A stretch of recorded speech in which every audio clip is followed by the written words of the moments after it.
whatever yung specialty mo right now would probably be expectation setting, commodity the next 5. At kung ano man yung matutunan mo doon, commodity again the next 5. So, mabilis talaga magbago yung technology. Ang hindi magbabago is yung core engineering practices.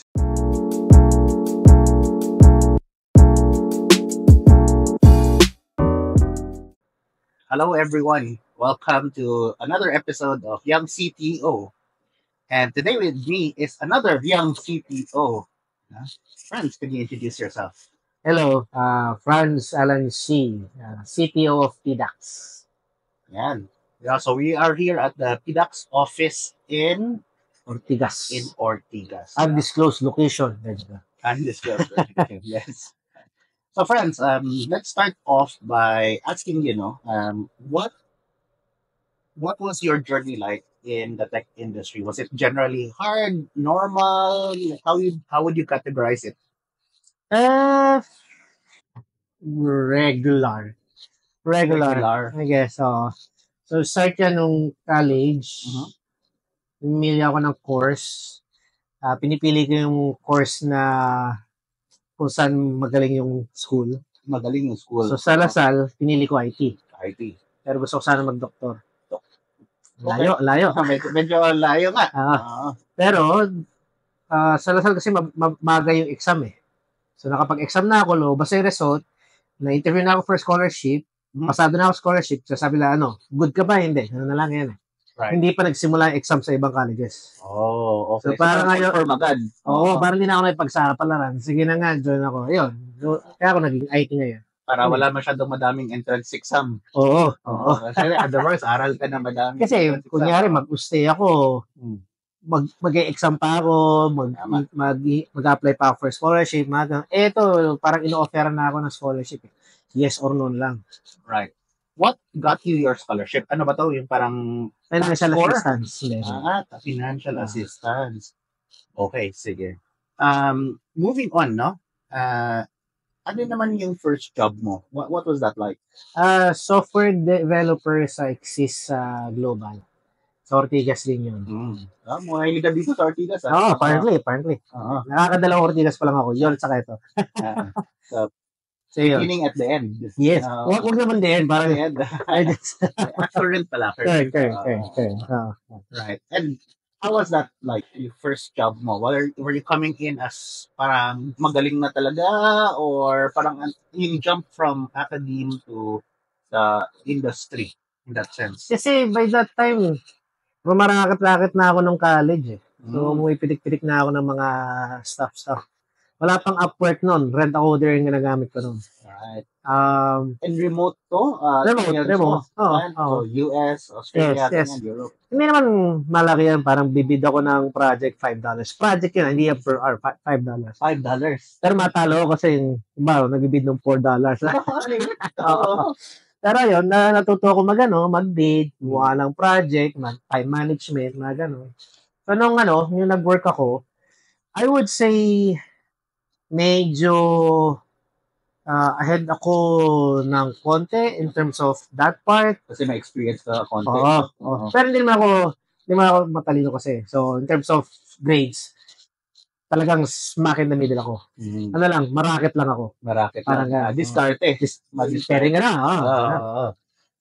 Pero in terms of industry standard, wala talaga ako alam. Mangmang ako nun. So, tuwan-tuwa ako nun kasi dami ko na-absorb. Nag-work ako nun for Maven, yung open source project to build Java projects. Familiar. Tama. So, yun. So, yun yung, naka-SVN pa wala pang Git. So, di makikita yung name ko sa history. Wow. Yeah. So, ito, medyo significant project to, no? With your career. Ano yung other projects na maalala mo parang very happy ka or very parang, wow, nagawa ko to? Projects, marami namang magagandang projects, nakaka-proud. Pero I would say yung pinaka nakaka-proud is yung may mga nag-grow kang tao. Pero sa leadership na agad. Oo. Like it trumps every individual contributor work ko.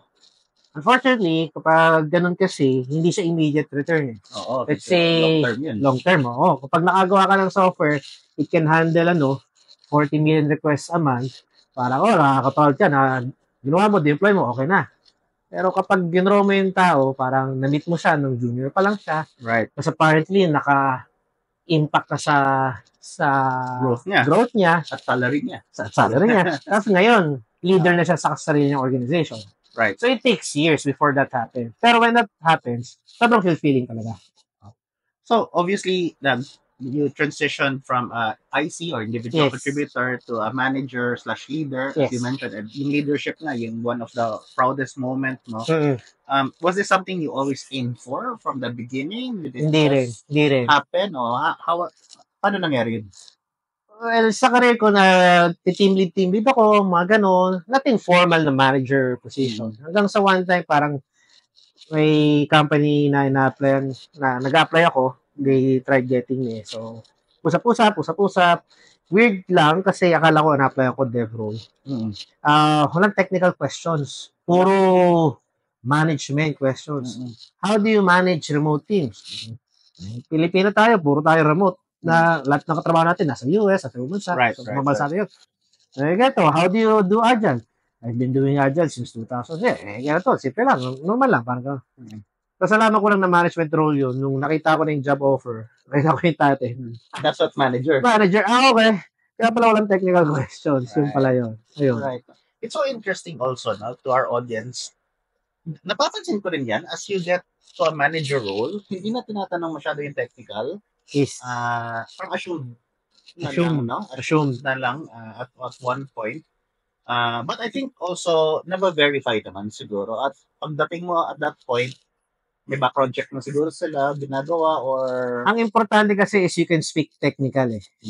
Like, paano ba yung deploy yung naka-Git flow ba kayo? Naka-GitHub flow? Naka-GitLab? As long as you can speak tech. Parang gano'n. Sige, naka-CI/CD kami. Umada ng Jenkins, lalabas siya, whatever. As long as you can speak tech, I think that would be enough. Right. Would you consider this as itong scenario na to or yung story na to as your big break?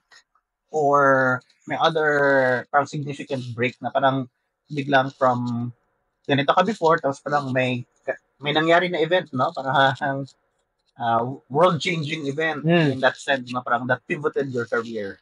Siguro yun yung start ng villain story ko. I would say naman, I try to capitalize as much as I want to say na it was a thought out process, na systematic ako, or anything.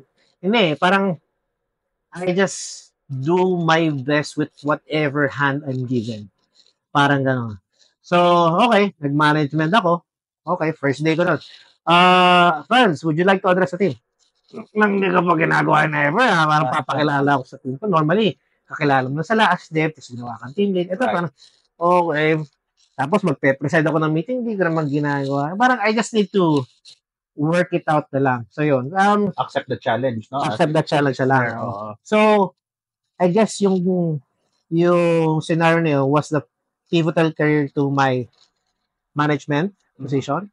After nun kasi, the CEO of that company left and then joined a startup and then he hired me as his VP of Engineer. VP of Engineer? Okay. Which later became the CTO for that company. So yun, another pivotal role naman. First executive position ko. Right. Yan. After nun, bumalik muna ako sa pagde-dev. Nag-remote work ako noon. So I started working for a New York company, hospitality naman, parang ganon. Tapos, balik ako dev. Kasi yung manager ko doon, yung team lead ko doon, dami ko natunan sa kala. Ito pala kapag pag US-based, startup, talaga, yung totoong startup, ganun. Dami ko natunan. Parang Silicon Valley style ba? Parang ganon, oo. Well, New York, so mas fancy, less nerd, more fancy. Ewan ko. Hindi ko sure. So yun, so every step of the way, parang I'm just playing my hands the best way I can. Awa ng Diyos, parang it progress naman. Right. Oo. Yung, as you mentioned, no, parang medyo naging manager, CTO ka, Oo. and then bumalik ka ng IC. Yes. Ano yung mga differences or parang nahirapan ka ba bumalik sa IC? Like, nung startup ka ba, very hands-on ka as a coder noon? Like, ikaw ba yung lead coder as a startup CTO or you were more managerial? And so, how was that transition going back to an IC?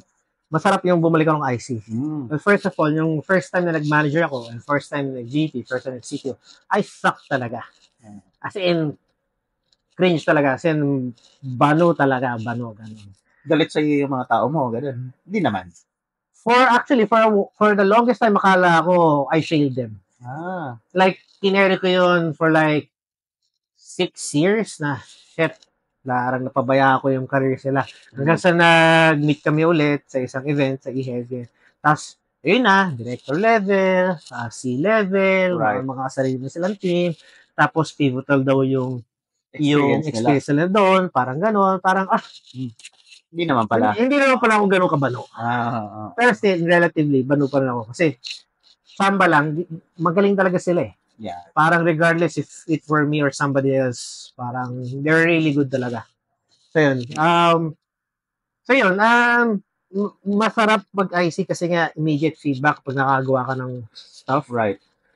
Pero ngayong mas may knowledge na ako sa management, mas fulfilling mag-manage ng tao. Mm-hmm. Even up to now, para paminsan nangangapi ako. First week ko sa PDAX, parang gusto ko naggalawin yung code. Pero every time kasing ginagawa mo yun, you rob somebody else of the opportunity to do that. Yes, that's correct.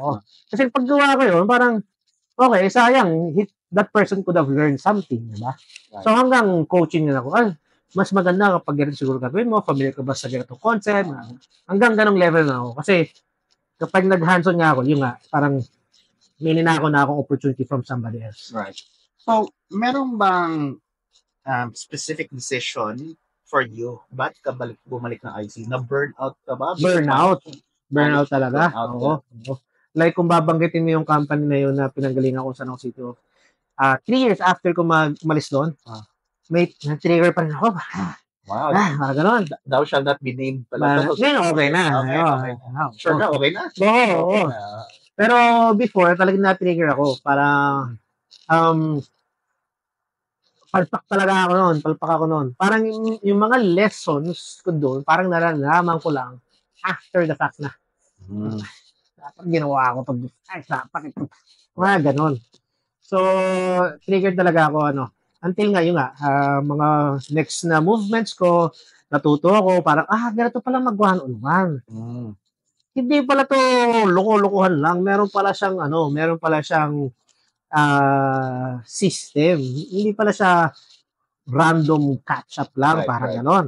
Ganito pala incident management. Ganito pala yung operation. Dami ko na natunan after nun. Tapos parang ngayon, medyo mas comfortable na ako with the stuff that I know and with the stuff that I don't know. Speaking of these things that natutunan mo, ano yung mga few skills na masasabi mo important as, siguro start muna tayo sa individual contributor, parang dapat magaling ka talaga dito. If gusto mo maging magaling na developer, no? And ano yung other skills na dapat magaling ka talaga now reflecting on it, no? If you wanna be, let's say, a specific tayo, startup CTO. As an IC, magandang skill talaga is you have the outcome in mind. So, syempre, pag simula ka sa career mo, mag-aaral ka ng front-end or back-end, whatever you specialize on, or full stack, kung gusto mo, mobile, whatever, cybersec. Pero you need to figure out, ano ba yung end goal ng ginagawa natin? Kasi yung IT, it's just a business enabler. Parang the code itself has no value, not unless somebody gets value from the software. Right. So kapag na-figure out mo kasi kung yung end goal, yun pala. Then you could start transitioning from a service provider to a partner. By service provider, I mean, bigyan kang ticket, ginawa mo. Ganon lang. By partner, I mean, kasama ka niluto mo yung requirement. Parang, ano ba yung gusto nyo? Yun ba? Alam mo, ito lang gawin natin. Imbes na mag-spend tayo ng 3 buwan yan, ito lang 2 linggo ma-achieve natin. Talaga? Pwede ba? Oo, okay. So, kapag naging partner ka, parang mas natutuwa silang ka-work ka, mas nabibigyan ka rin ng opportunity to grow even further. Yun lang kapag ganun kasi, Kunyari, back-end dev ka. Yung kailangan gawin isa sa front-end. Then, kailangan matuto ka front-end. Or front-end ka, yung kailangan gawin na sa back-end, kailangan mag-back-end ka. If you pigeonhole yourself into one aspect, may hirapan ka talaga. Right. So, ako, lagi ko sila suggest, kailangan mag-full stack. Hindi kailangan pareho kang magaling both back-end and front-end. Pick one kung saan ka magaling. Ako, mas back-end ako than front-end. Pero kaya ko full stack. Right. Kasi pag full stack ka, kahit kung saan man kailangan ng business, pwede ka doon. Hindi ka ganun kagaling sa CSS, tapos, or hindi ka ganun kagaling sa cloud, pero you know enough na kayo mag-contribute. Right. So yun yung I would say yung best sa IC. Kapag if you have the outcome naman. How about naman sa skills naman for a CTO of a startup?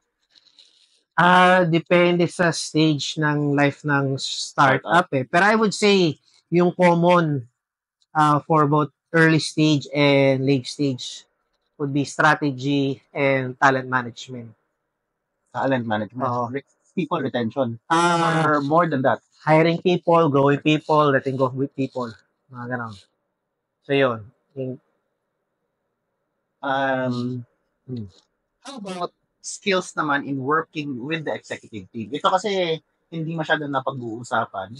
Kasi usually sa CTO, ang laging pinag-uusapan is yung direct supervision nila, downline. Pero yung kasama yung manco, management or executive committee, ano yung mga skills on that part naman na na-experience mo? I would say actually magsimula yung director level. Not even CTO level. So kapag manager ka, let's say engineering manager, you're intimately involved with the project management. Diba? So alam mo kung who's doing what, alam mo kung anong araw lalabas tong ticket na to. Right. Once you're managing managers, hindi ka na ganun ka intimately familiar sa day-to-day nila. Alam mo lang, they're doing this on a high level. Mm-hmm. So you need to start managing it by numbers, by dashboard or whatever. So nakikita mo lang, okay, things are moving properly. Pero for you to actually help them, you need to work with the other functions, with sales, with marketing, with operations, with whoever. So doon pa lang mahasa na yung skill mo. Parang you need to figure out with managing people under you is the easy part. That's management by authority. You automatically get that. Managing people sideways, upways, whatever, mas challenge yan. Kasi that's management by influence. Yung iba, tawag doon politics, pero basically, it's just relationship. Not all politics are bad naman. Correct. Kapag nang dadaya ka, yun yung bad. Pero if you set up win-win situation, that's good. So for example, let's say, sa marketing ka, uy, pre, ano bang kailangan? Okay. Ito yung goals ni Rafi. Ito yung gusto niya mangyari. Ito yung ayaw niya mangyari. Ito yung gusto ko mangyari. Ito yung win-win situation natin. Kapag pinopost ko yun, parang, sige, game pare. Game, parang mag-benefit ako dyan. Ngayon, pag ako lang yung mag-win, tapos neutral sa'yo, pwede pagbigyan mo ako. Pwede pa. Kapag ako win, ikaw tagilid, nanggoyo ko. Parang so as long as set up win-win situation, mas madali mag-work with other functions. Which, kapag gano'n nga, you need to figure out what's a win for them, what keeps them up at night, ano ba gusto nila mangyari, etc. Right. You mentioned a little bit about full stack developer now. Ito medyo fast talk. Fast talk. Yes. Junior full stack. Ano ang definition nun? Actually, if it exists. Yes. Full stack ako nagsimula eh. Actually, I would say practically every Laravel dev, Ruby on Rails dev, full stack yun. Kasi it depends on the full stack doesn't it changes from one company to another or maybe one project to another. Actually, that's true, no? So kung yung company to is a web app, let's say Laravel or marunong ka mag-view, marunong ka or let's say walang view. Yung gamit lang nila yung templating engine nila. Yan, full stack na yun. Hindi mo kailangan magtutumang view, mag-react, whatever. Narunong ka Laravel. Okay na yun. Django, automatic full stack ka doon. Ruby Rails, automatic full stack ka doon. You can do the front end, you can do the back end. Parang, yun na yun. Or let's say, mobile app yan, kailangan matuto ka ng Flutter dito, and let's say, go lang dito, then yun yung full stack definition yan. It makes it easier for the manager to manage a team kung full stack. Kasi kapag may backend, may frontend, kailangan i-coordinate. Every ticket needs to be done by 2 people. Pero kapag meron kang, kailangan ko ng login. Sa'yo lang to. Full stack ka. Boom, tapos. Tapos ko dalawa. Tapos mo yung backend, tapos mo yung frontend. Nagkausap ba yan? Hindi kayo nagkasundo sa contract nyo. Kailangan niya mag-micromanage to a certain extent. Pero pag full stack yan, bibigay lang. Okay na yun. Now, as you mentioned, no, as you move from one company to another company, the full stack definition also Yes. Changes. Technology also is very fast paced. Yes. It also changes, no?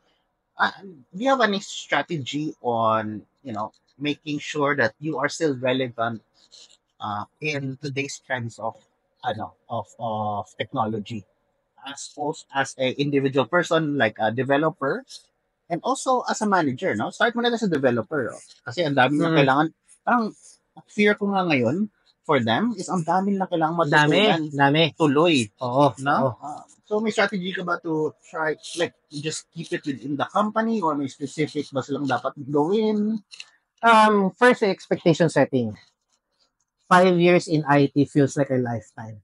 Like, maghanap ka dyan ng dev na may 5 years experience. Parang ang dami ng pinagdaanan yan. Ang dami ng natutunan yan. Parang sobrang layo ng skills niya from yung year 1 niya versus year 5.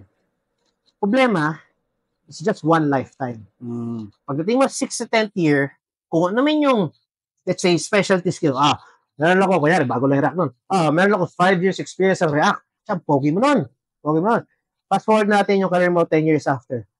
Meron ako 10 years experience sa React. By that time, yung specialty mo naging commodity. And after a while, another 5 years, wala na, laos na. So whatever yung specialty mo right now would probably be expectation setting, commodity the next 5. And kung ano man yung matutunan mo doon, commodity again the next 5. So, mabilis talaga magbago yung technology. Ang hindi magbabago is yung core engineering practices. Mag-unit test ka, reduce mo yung systematic complexity, manage yung dependencies, etc. Shift left, mga ganyan. Yun, hindi nagbabago yun masyado. Bihira magbago yun. So, hindi syntax dapat ang pinapractice. Dapat andindihin nila yung perhaps ano yung psychology ba? Yung basics or underneath correct. framework na yun, technology na yun. Simula talaga, syempre, parang ito lang ang ginagamit ko Next.js lang ako for the last 3 years Talaga magiging specialist doon. Okay lang yun, normal lang naman yun. For me, mas matututo ka if you try something else. Sige, Next.js ka, ganyan. Nag-transition ka ngayon to, let's say, HTMX Fast API. Parang gano'n, whatever. Nag-transition ka doon. Although it's very different, biglang makikita, pare-pareho lang sila na HTTP request, pare-pareho lang sila SQL, pare-pareho lang whatever. Makikita mo na yung command line piece. For example, ako, nagsimula ako Java. Natuto lang talaga ako ng object-oriented. Nung in-apply ko yun sa Python, sa JavaScript, wala pa tayo suntan yun. Parang, okay. Ito pala ang object-oriented. Yung alam kong object-oriented, nahalo na doon yung syntax si Java. Yung mga incidental na, ganito yung OOP ng Java Yeah. Ganito yung OOP ni Python, ganito yung OOP ni JavaScript. Pero at the very core, ito ang OOP. Meron kang properties, mas meron kang behavior, the behavior works on the properties, yung properties nakatago. Parang mas magigets mo mas in-depth once you start playing with other texts. Not necessarily kailangan sobrang galing mo sa iba. Yeah. Laro-laro lang enough to figure out, okay, itong akala ko na functional programming, hindi pala yun yung functional programming. Ito yun, kasi ito, syntactical sugar lang ng language. Ito pala talaga ang functional programming. Parang ganon. Right? One of the things also I wanna get your opinion is, when new projects come in, a lot of times, technology has to be chosen. Yes. Or at least decided by top management. No? Like, anong gagamitin natin? And may two sides or may pros and cons each, no? Kung top level naman, no, baka parang medyo old ang alam ng top level kasi hindi naman siya day-to-day nagko-code or hindi siya active, no? So, ang alam niya is maybe kung saan siya comfortable with. Pero kung bottom-up naman, may chance din na mapili ang too untested. Parang too shiny. Masyadong shiny na Pokemon, no? Correct. So, ano yung balance or ano yung advice mo on those cases naman? Or may mga criteria ka bang titingnan pag bagong project na?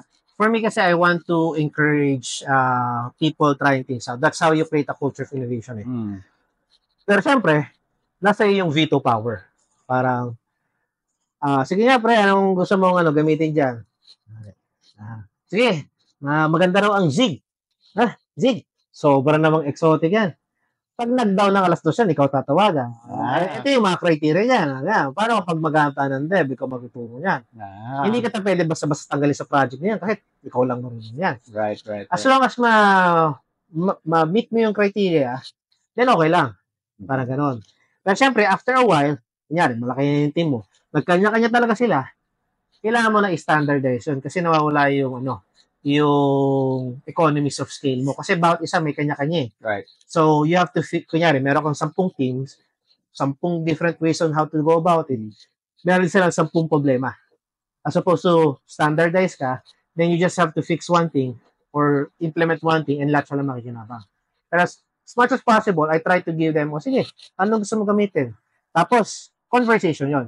Regardless kung i-push natin yun o hindi, at least you grew from that experience na, oo nga, no, kapag nag-NoSQL ako, may schema pa rin. Wala lang sa database, nasa application. Parang nagkakaroon pa rin ng conversation. Ganun. So, minsan, ako yung natuto kasi bibigyan ko criteria. Parang, for the longest time, hindi ako fan ng Semver ba yun? Yung versioning na X.1, 8.0. Hindi ako familiar dun. So, yun yung pinakasikat sa tech eh. Hindi ako fan nun. Kasi kapag ganun kasi, ang hirap mag-CICD. Kasi, to increment yung, so, x.y.z. Yung z, incremental changes, yung non-breaking. Y is, let's say, minor updates, non-breaking din. Kasi ito, major. May breaking. Ayan. To increment kasi dyan, usually, there's a person involved to increment it. So, ang hirap mag-CICD. Hindi ka pwede mag-push, tapos there's just production. Tapos, as in, this year lang, sabi sa condev, ang gagawin natin is, ganito yung branching naming natin. Kasi kapag ginawa natin yung feature, alam natin kung breaking yan. Hindi. Alam natin kung increment natin si Z, si X, o si Y. So, branch pa lang, kung gagawin natin yung ganitong some naming convention, pag minerge yan, automatic alam niya kung increment ba yung X, yung Y, or Z. So, right. Ang galing. Ayoko ng Semver, pero gusto ko lang CICD. Kung kaya mo mag-Semver na CICD, go lang. Okay. Pinakita niya kaya. O sige, go tayo dyan. Ganda yan. So, yung mga ganun. Paminsan, di paminsan. Madalas ako yung natuto rin sa mga tao. Right. No. Shift naman tayo konti about the tech scene in the Philippines. Okay. You have worked, obviously, you worked in the Philippines, yes. Location-wise, yes. But you have worked for remote companies as well. Yes. Led remote companies. Yes. At ano yung mga differences na nakikita mo in a remote or an international company and a local company? In terms of cognitive skills, there's nothing difference between a Filipino versus an Indian, a Russian, American, Australian, whatever. Right. We have the same cognitive skills naman. We learn the same concept naman. Mm-hmm. Merong mga Pinoy na ma-framework, may mga dayuhan na ma-framework. May mga Pinoy na ma-lead code, may mga dayuhan na lead code. At that part, pantay. Ang nakikita kong major difference sa international level is hindi sila nabubuhay sa code lang. Hindi sila nabubuhay sa code lang talaga. Okay. So, may software engineering talagang involved. Like from getting a requirements, breaking it down, that's being done by the developers. Suppose, hindi lang, parang hindi hihintayin yung project manager or product manager to break it down. Yung parang sinasabi mo kanina na parang partnership. May sense of ownership yung engineer. Ginagawa pa lang yung requirements, nandiyan na yung engineer. Nakikigulo na. Ganito, mas madali yan. Parang ganon. Mm-hmm. Tapos, sa sa mga practices like observability, mas nabibigyan ng importance sa kayo. Kasi, nag-down yung server, ganyan. Sa Pilipino, may tend to parang, hindi ako marunong ng cloud, ganyan. Is, parang nasanay kasi tayo na malakihan. Kapag nagsimula ako sa Philippines kasi, malamang dadaan ko sa consulting eh. Pag dumaan ka sa consulting, mapipigeonhole ka to a back-end, to a front-end, to a project manager, to a BA, to whatever, mga ganyan. Right. May mga kanya-kanyang role yan. Kasi, yun ang base ng consulting. Anong gusto mo? Benta ko yan. Anong gusto mo? Benta ko yan. Pag nasa tech startup ka sa ibang bansa na hindi naman consulting, hindi. We have a team of 4. Kayo na yan. May problema yung server nyo. Figure it out. Sige, puro tayo server, ganyan. And, hindi naman yung management na, ba't di ba na, parang may tama expectation naman, hindi pa marunong yung mga tao, sige, let them figure it out, mga ganyan. So, would you say na mas, parang, yung sinasabi natin, parang mas tribal ang approach sa labas, yung parang ownership na, di ba? Oo, mas maganda yung ownership. Saka mas holistic yung view nila sa mga bagay-bagay. Like, kapag nag-release yung mga devs ko before sa ibang bansa, like, binabantay namin yung business metrics namin. Nagbago ba talaga yung conversion rate? So, let's say, we're trying to optimize yung conversion rate. Pag nag-release kami this week, binabantay namin next week yan kung nagbago ba talaga. Hindi yung nag-feature factory ka lang labas ng feature. There's a reason why we're releasing this. Tapos paminsan, syempre, nakikiano yung mga devs ko parang, say ko, mas maganda ko ito gagawin natin para ma-increase yung conversion. Kumbaga, it's not the product manager's role. It's everybody's, ownership of the product talaga. Right. Parang gano'n. How about, naman, this time, yung remote work, kasi madalas na remote work before, and now, halos nandito ka na sa office araw-araw, yes, no? Yes. How do you balance that? Or may ka bang certain preferences over time? Napapagod ako sa commute. Tagal na akong tagal na ako remote work. So, naninibago pa yung katawan ko doon na, oo nga pala, babiyahe ako. Parang before, parang matulog ako 2:00 ng umaga. Okay pa ako noon. Pero ngayon, 10:00 pa lang ng gabi, feel ko 2:00 na. Parang, oh my God, pagod na ako. It's not because of work. Kasi alis ako ng office, healthy pa yung utak ko. Energized pa. Oo. Pero sa biyahe, pagod na pagod ako. Susceptible talaga ako sa pagod sa biyahe talaga. Kahit ako rin actually, nahihilo ako. Oo, mabilis ako mahilo. Ako din. Pero for me, honestly, I don't mind if my people are working remotely. I don't mind if people are working on the office. But at the same time, there's a different management structure put in place. Depende kung ano yung meron tayo. Parang gano'n. So, kung office work, sige, this is how we manage things. Let's capitalize the advantages of office work. Kapag remote work, let's capitalize the advantages of remote work naman. So, depende. Parang just the hand I'm given and just trying to maximize it. Right. Balik tayo sa experience mo as a very young CTO kasi yung namesake natin, no? Was there anything that you wish you knew back then? No, sabi mo, may kang bigyan lang tayo konti example, no? Kasi being a CTO, madami nag-aspire to be it. Especially the younger one. Gusto nila maging CTO ng startup, gusto nila maging CTO very young. Ano yung mga few, huwag na rin lahat yun, no? Ano yung mga few ones that you wish you learned back then? Ang pinaka-importante siguro would be support group. Support group. Is this within the company or sinasabi ba natin parang... At that level na CTO ka, or let's say even VP level, most likely, wala ka makuha mentor within your company. It doesn't matter kung tech ka, sales ka, marketing ka. Once you go VP level above, malamang wala kang mentor within that ka. Sobrang swerte mo kapag meron. Pero malamang wala. Kasi you're the top guy for marketing. You're the top guy for sales. Parang ang kausap mo, hindi na marketing, hindi sales. So, wala kang mentor on that part. So, makuha mo talaga sa labas. The decision ultimately falls to you. Yes. No? In that sense. Ikaw magta-translate ng company strategy to whatever function you're leading. Right. And I guess this is where the tech communities are important. Yes. Maybe some of the podcasts. Yes. Yung young CTO, balita ko, magaling yun. Sobrang ganda nun, pare. For journey experience. Okay. And e-heads din. E-heads, oo. Tama. So, support. How about another one kung meron pa? Once you're in that position kasi, you don't know what you don't know. So, ang daming kunyari, may bagong CTO akong nakilala. Tuturo ko ba ito ng project management, talent management, operations management, strategy? Hindi ko alam. Maybe incident management tuturo ko. Maybe risk management. Maybe communication. Minsan, meron akong mentor. Wala akong tinuro sa mga. Tinuro ko paano gumawa ng matinong PowerPoint presentation. Iba-iba kasi depende sa sitwasyon mo eh. Right. Pero, if you're in that position na you don't know what you don't know, ang problema doon is wala ka man lang mag-google. You don't even know what to ask eh. Kaya doon pumapasok na sinasabi ng support group. Kasi magkukwento ka lang, magra-rant ka lang. Kaya mo lang, pre, nung tayo, kasi kaya ito nangyayari. So, pag nadidinig ko, so, ang tawag kasi dyan, is yan. So, meron ganitong concept. Ang ginagawa mo, ganyan, parang gano'n. Right. So, biglang okay. Meron pala gano'n. Siyempre, hindi naman siya automatic na after one event, gets sila kagad. Pero now, it becomes unknowns. They can start Googling stuff na. Right. So, for me, kapag meron kang ganyan, just talk to somebody, like, dati mong boss, whatever, magkwento ka lang. Kasi wala kang matatanong eh. Pag nagkwento ka, malamang sa malamang may mga pick up yan. Ito kasi yung mali mo. Dapat in the first place, nakuha mo lang, nakapture mo. Right.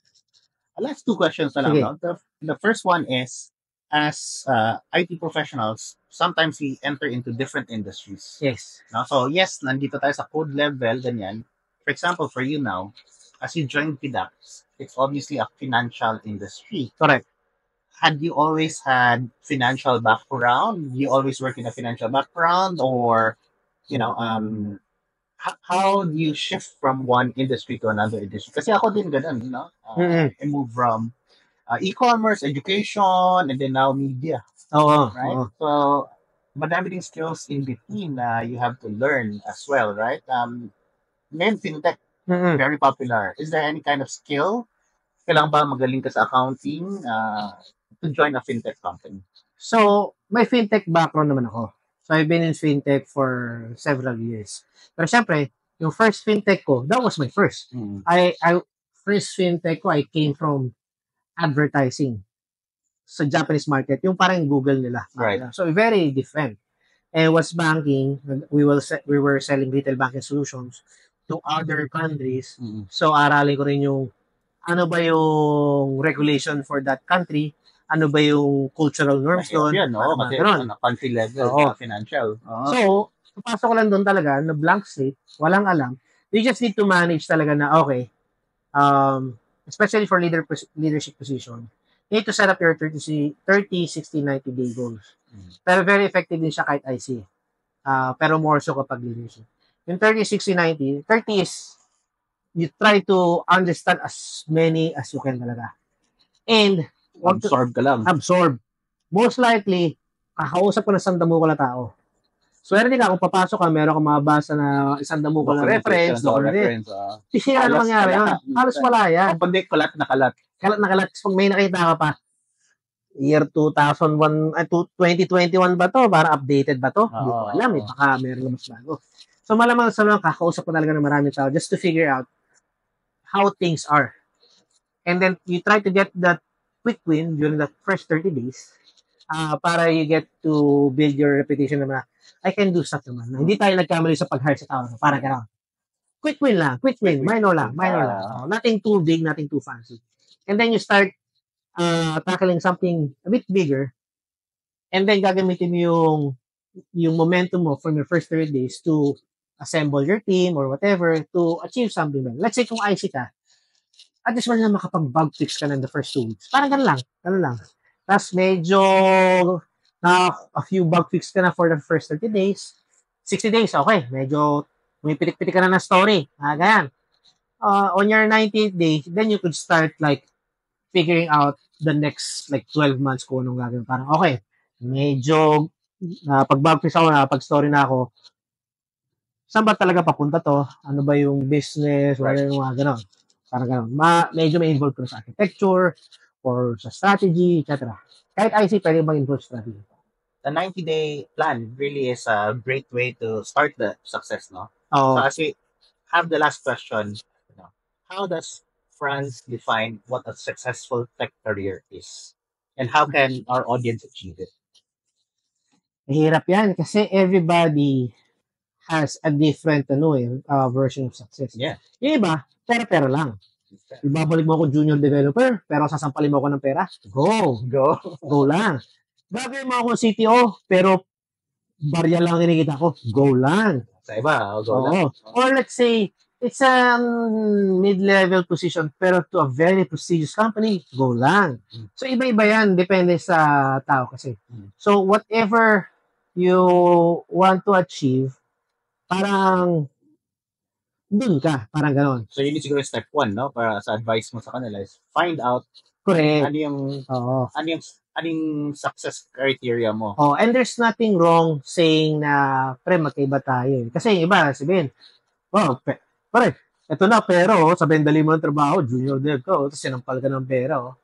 Tapos ikaw naman, tatanggi ka, tapos hindi, huwag ka mahiya na sabihin mo, hindi kasi ako ganun, ang habol ko kasi is something else. Huwag ka mahiya, kasi everybody's different naman. Parang, ako, ang habol ko, for example, is grow, mga ganyan. Oh, sige, o di, punta ka sa position na mas mataas, mas maliit kita.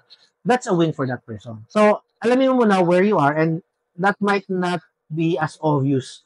Not until you're in the roadblock na, meron kang dalawang offer, for example, let's say one is more prestigious, one is more money, doon mo biglang makikilala sa sarili mo, pera-pera lang pala ako. Or, mas prestige pa. Mga ganon. Right. So, balik tayo again. Oh, sorry. What is yours? For me. Oh, for France naman, for France specifically. Especially you joined PDAX, no? Or hindi naman necessary dahil sa PDAX, but you know, it must have been some sort of criteria for you to join PDAX as well, right? You were aiming for success, and PDAX is able to give you that. No? So, what was your criteria for success? Like, isa kailangan ko sabihin sa mga iba kong friends eh. If you join a traditional company, getting the job is the success. If you join a startup, getting the job is not the success. Growing that startup is the success. Mhm. So, for example, I joined PDAX as its CTO. That's not achievement. That's just the start of the journey. As opposed to, let's say, naging CTO ka ng San Miguel Corporation. Yun eh, okay. That itself is a success in itself. Parang ganon. Kasi kapag sa startup, you need to make something out of it. You're given a lot of opportunity to grow it. Right. So, hindi ito parang business usual stuff. You need to figure things out. And for me, I enjoy that. Okay. When they interviewed me, sinabi nila yung challenges sila, they were upfront with it, with situation, ganyan. I got excited. Oh, I think I can help here. Parang ganon. Parang mag-join ako, not to get the title, pero mag-join ako because I think I can help this in this specific struggles. And pag yun, naayos ko nga, I feel achieved. Parang gano'n. Yun yung success for me. If I do some form of like huge business impact, yun yung success for me. Right. So that's it. No, thank you so much, audience, for sticking around. No, and I hope you learned something. Don't forget to click that like button and comment if needed.